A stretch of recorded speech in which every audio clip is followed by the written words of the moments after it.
العالمین والعاقبۃ للمتقین والصلاۃ والسلام علی رسولہ الکریم اما بعد فاعوذ باللہ من الشیطان الرجیم بسم اللہ الرحمن الرحیم پڑھی الصلاۃ والسلام علیکہ یا سیدی یا رسول اللہ الصلاۃ والسلام علیکہ یا سیدی یا حبیب اللہ الصلاۃ والسلام علیکہ یا سیدی یا رحمۃ للعالمین وعلی آلک و اصحابک یا سیدی یا ختم النبیین۔ ایسا آج میں قرآن کریم فرقان حمید سورہ بنی اسرائیل کی آیت نمبر 110-111 کی ترجمہ تفسیر بیان کروں گا۔ اللہ تعالیٰ تعالیٰ مناچیز کو صحیح بیان کرنے کی حق بیان کرنے کی توفیق عطا فرمائے، مجھے اور آپ کو سب کر قائم و دائم رہنے کی توفیق عطا فرمائے۔ آج سورہ بنی اسرائیل ختم ہو جائے گی۔ اللہ تعالیٰ قرآن کریم میں ارشاد فرماتا ہے کہ قُلِ ادْعُوا اللَّهَ، اے حبیب آپ فرمائیے پکارو اللہ کو کہ یا اللہ، عبد الرحمن یا پکارو رحمان کہہ کے، ایامم تدعو فلہ الاسماء الحسنى، جس نام سے تم پکارو گے اس کے اچھے نام ہیں۔ ہوا یہ کہ میرے آقا صلی اللہ علیہ وسلم جب نماز پڑھتے تھے، آغاز اسلام میں چھپ کے نماز پڑھتے تھے، بعض روایات میں جب تہجد کی نماز پڑھ رہے تھے، کفار مکہ مشرکین مکہ چھپ کر سنتے تھے۔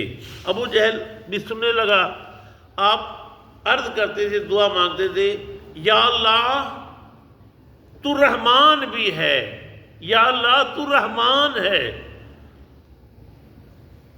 تو وہ کفار مکہ کہنے لگے آ کے، ہمیں تو کہتے ہو کہ ایک خدا سے مانگو، تم تو اللہ بھی کہتے ہو رحمان بھی کہتے ہو۔ اس زمانے میں رحمان جو ہے مسلمہ کذاب جو تھا، جس نے جھوٹا نبوت کا دعویٰ کیا تھا، اس کو رحمان یمامہ کہتے تھے، اس کا نام رحمان تھا۔ کہتے دیکھو یہ رحمان کو بھی پکارتا ہے تو اللہ کو بھی پکارتا ہے۔ اب رب نے فرمایا نہیں، رحمان میں ہوں، میرا نام رحمان بھی ہے، میرا نام اللہ بھی ہے۔ اچھا، پھر اللہ تعالیٰ فرمایا وَلَا تَجْهَرْ، نہ تو بلند آواز سے پڑھو، بِصَلَاتِكَ، اپنی نماز، وَلَا تُخَافِتْ، نہ بالکل آہستہ پڑھو، بِهَا وَابْتَغِي بَيْنَ ذَلِكَ سَبِيلًا، تلاش کرو درمیان کا راستہ، نہ زیادہ زور سے نہ زیادہ آہستہ۔ اچھا، دوسری بات، سیدنا صدیق اکبر رضی اللہ تعالی عنہ جب نماز پڑھتے تھے تو آہستہ پڑھتے تھے۔ سیدنا عمر فاروق رضی اللہ تعالیٰ عنہ زور سے باواز بلند پڑھتے تھے۔ تو دونوں آئے، کہا کہ ابو بکر تم آہستہ پڑھتے ہو کیوں؟ کہا کہ یا رسول اللہ کسی کی نیند میں خلل واقع نہ ہو، میں سے آہستہ پڑھتا ہوں۔ عمر فاروق نے مجھے، عمر تم زور سے پڑھتے ہو؟ تو یا اللہ میں شیطان کو بھگاتا ہوں، میں شیطان کو بھگاتا ہوں۔ اب بڑے جلالی نبی تھے آپ، واہ آپ جلالی صحابی تھے، آپ وہ صحابی رسول تھے، اتنے بڑے پہلوان تھے آپ کہ آپ نے جن سے مقابلہ کیا تھا۔ آپ طاقتور تھی، بہت زیادہ طاقتور، اللہ نے آپ کو طاقت دی تھی۔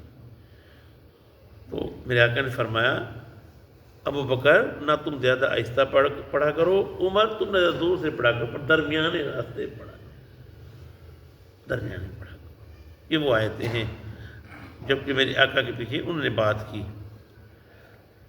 وَقُلِ الْحَمْدُ لِلَّهِ الَّذِي، اے حبیبہ فرمائیے سب تعریف اللہ کے لیے ہیں جس نے لم یتخذ نہیں بنایا، ولدا بیٹا، ولم یکن لہ اور نہیں ہے جس کا شریک کوئی شریک، فی الملک ملک میں، ولم یکن لہ اور نہیں ہے اس کا ولی مددگار، من الذل درماندگی میں، وکبرہ تکبیرا سب بڑھائی اس کی بیان کرو، وہ کمال کی درجے کی بڑھائی پر فائد ہے۔ میرے آقا نے ارشاد فرمایا، کہا کہ جتنی آپ اللہ کی حمد کرو گے اتنی اس کی تعریف بیان ہوگی۔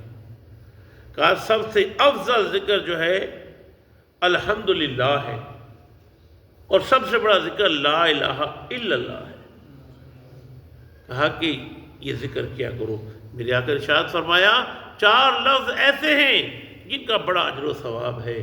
لا الہ الا اللہ کے بارے میں فرمایا سبحان اللہ والحمدللہ واللہ۔ کہا یہ ایسے ہیں ان کے بہت زیادہ اجر و ثواب ہے۔ کہا کہ دعا مانگا کرو، جتنا آپ شکر کرو گے۔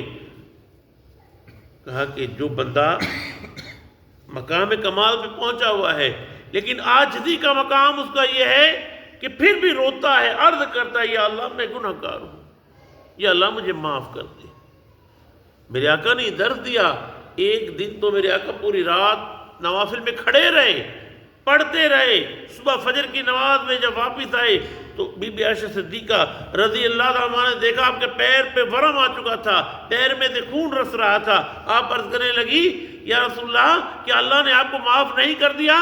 تو میرے آقا فرمانے لگے کہ عائشہ میں اللہ کا فرمانبردار بندہ نہ بنوں؟ بندہ کچھ بھی بن جائے، روتا رہے، عرض کرتا رہے، گڑ گڑاتا کر رہے، جب بندہ اس مقام پر آ جاتا ہے اللہ اس کی، وہ تو نبی کی ذات ہے، یہ نبی، لیکن عام آدمی کے لیے حکم ہے عاجزی کا پیکر بن جائے۔ جب عاجزی کا پیکر بن جاتا ہے، کہا کہ جو بندہ خادم بنتا ہے وہی مخدوم بنتا ہے، جو خادم نہیں بن سکتا وہ مخدوم بھی نہیں بن سکتا، جو خدمت کرتا ہے وہ خدمت کرواتا ہے، جو خدمت نہیں کر سکتا وہ خدمت بھی نہیں کروا سکتا۔ کہتے ہیں کہ باپ کی تو نے خدمت کی ہوگی تو تیری خدمت ہوگی، تو نے باپ کو ٹھوکر ماری ہوگی تجھے بھی ٹھوکریں لگے گی۔ اللہ عمل کرنے کی توفیق عطا فرمائے۔ آمین۔